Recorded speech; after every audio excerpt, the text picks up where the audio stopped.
Bismillahirrahmanirrahim. Dear students, I am your teacher, zoologist Qari Mohammad Irfan Yasin. Class 9 biology cell cycle का chapter हम पढ़ रहे हैं। इसमें हमने मियोसिस के बारे में आज पढ़ा है कि ऐसे ही सेल डिवीजन जिसमें एक सेल जब तकसीम होता है तो उसके डॉटर सेल में जो क्रोमोसोम्स की तादाद है वो हाफ उसको मिलती है। इस तरह की तकसीम को हम मियोसिस कहते हैं। और मियोसिस को दो स्टेजेस में डिवाइड किया जाता है, मियोसिस 1 और मियोसिस 2। मियोसिस 1 में दो डाटा सेल्स बनते हैं, मियोसिस 2 में फिर दो डाटा सेल बनते हैं। इस तरह मिला के मियोसिस में टोटल जो डाटा सेल्स बन गए वो 4 डाटा सेल्स बन जाते हैं। और हम मियोसिस 1 की पहली स्टेज को हमने आज बड़ी डिटेल से पढ़ा है, जिसे हम प्रोफेज 1 कहते हैं। प्रोफेज 1 की पहली स्टेज जिसको हम लेप्टोटीन कहते हैं, आपकी बुक में ये टर्मिनोलॉजी नहीं लिखी हुई, आप इस पे बेशक ज़्यादा फोकस ना करें, कोई बात नहीं।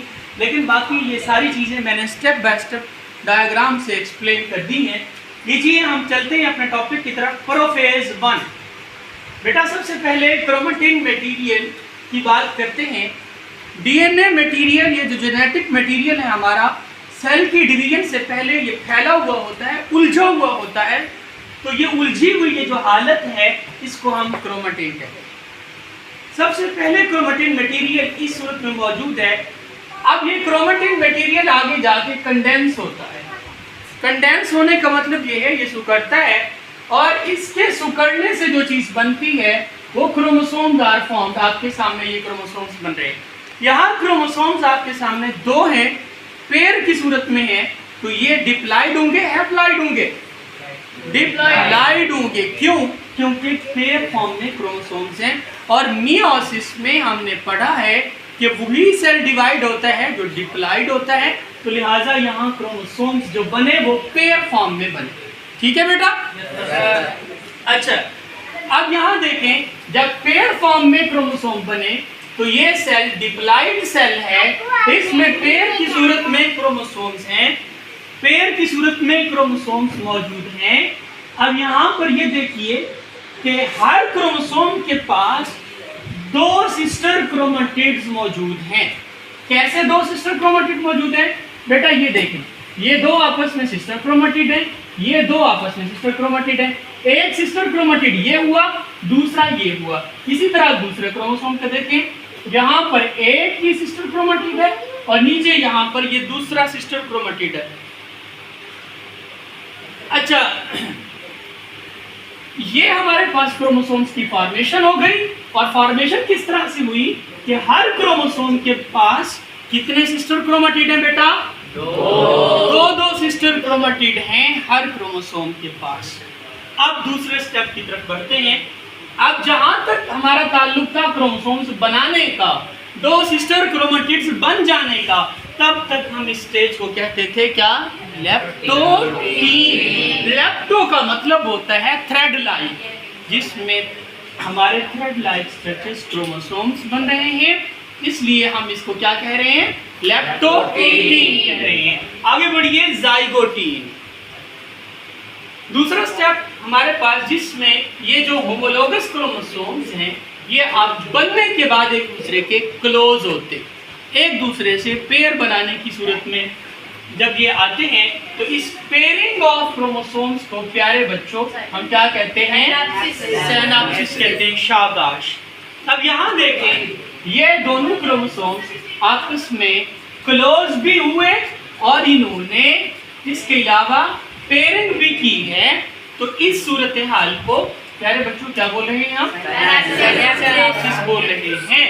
एक बात ये देखें, जब ये एक दूसरे से क्लोज होते हैं, पेयर होते हैं, तो इनके दरमियान कुछ प्रोटीन्स के स्ट्रक्चर्स बनते हैं, उसको हम बोलते हैं साइनेप्टोनीमल कॉम्प्लेक्स। क्या बोलते हैं? सिनैप्टोनीमल कॉम्प्लेक्स बोलते हैं। और ये जो जोड़े की सूरत में, ये जो पेयर की सूरत में एक दूसरे के ये आमने सामने आए हैं, यानी जो पेयरिंग हुई है, जो क्लोज हुए एक दूसरे के, अब हर पेयर को हम कहते हैं ये देखें, हर पेयर को हम कहते हैं बाइवेलेंट। क्या बोलते हैं? बाइवेलेंट। या फिर टेट्राड बोलते हैं। बाइवेलेंट या टेट्राड। इसके बाद हमारे पास तीसरा स्टेप है कियास्मेटा फॉर्मेशन का, जिसमें क्या होता है, नॉन सिस्टर क्रोमेटिड्स। देखें ये आपस में सिस्टर हैं। अगर इन क्रोमेटिड्स की और इन क्रोमेटिड्स की बात करें तो ये आपस में क्या होंगे, नॉन सिस्टर क्रोमेटिड्स होंगे। एक क्रोमोसोम और दूसरे क्रोमोसोम के क्रोमेटिड्स की अगर हम बात करेंगे तो ये क्या होंगे, नॉन सिस्टर क्रोमेटिड्स। अगर एक ही क्रोमोसोम के क्रोमेटिड्स की बात हो रही है तो फिर वो क्या होंगे, आपस में सिस्टर क्रोमेटिड्स होंगे। शाबाश।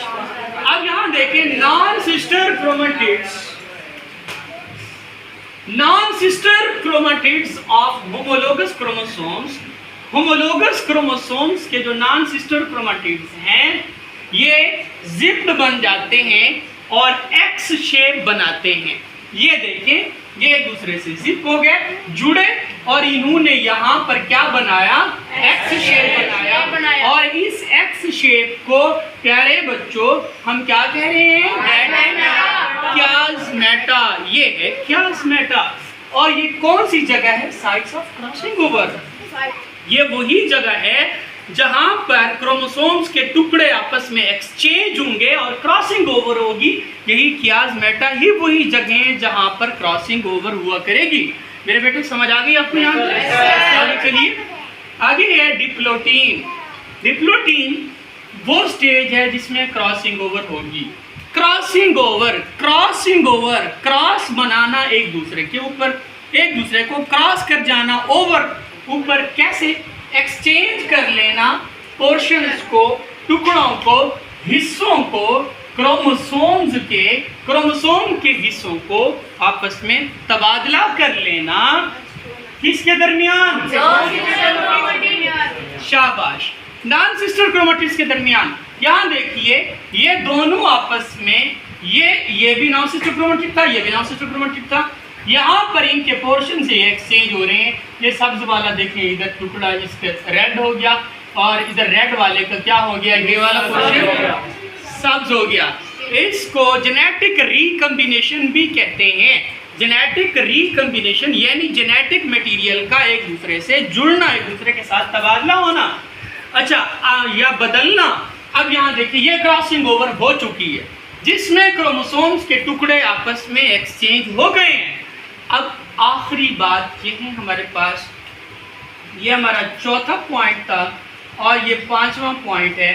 5 पॉइंटों से हमने प्रोफेज 1 को कंप्लीट किया है। पांचवा पॉइंट ये है, हम ये कहते हैं कि अदर इवेंट्स ऑफ प्रोफेज 1, बाकी जितनी भी इवेंट्स होते हैं, जितनी भी चेंजेस होती हैं हमारी प्रोफेज 1 में, बेटा वो बिल्कुल सेम होती हैं। किसके? प्रोफेज ऑफ माइटोसिस, माइटोसिस वाली प्रोफेज के सेम होती हैं। कैसे, क्या होता था माइटोसिस वाली प्रोफेज में? न्यूक्लियोलस डिसअपीयर हो गया और इसी तरह से न्यूक्लियर इन्वेलप ब्रेक हो गया, सेंट्रियोल्स अपने अपने पोल्स की तरफ चले गए और इसके अलावा स्पिंडल फाइबर्स बन गए। ये हमारा प्रोफेज 1 कंप्लीट हुआ अल्हम्दुलिल्लाह। Any question? समझ आ गई बेटा? ठीक है, थैंक यू सो मच। और इस लेक्चर के रिकॉर्ड करवाने का मकसद भी यही था कि जिन बच्चों को प्रोफेज 1 के ये जो डिफ़िकल्ट स्टेप्स हैं अगर उनको समझ नहीं आते तो हम उनको डायग्राम से स्टेप बाय स्टेप समझा दें। बहुत शुक्रिया। देखने वालों से ये गुजारिश है कि हमारे लेक्चर को लाइक भी करें, शेयर भी करें और इसके अलावा हमारे कंटेंट को शेयर दूसरों से करते हुए हमारे चैनल को भी सब्सक्राइब कर दें। बहुत शुक्रिया, थैंक यू सो मच। अस्सलाम वालेकुम।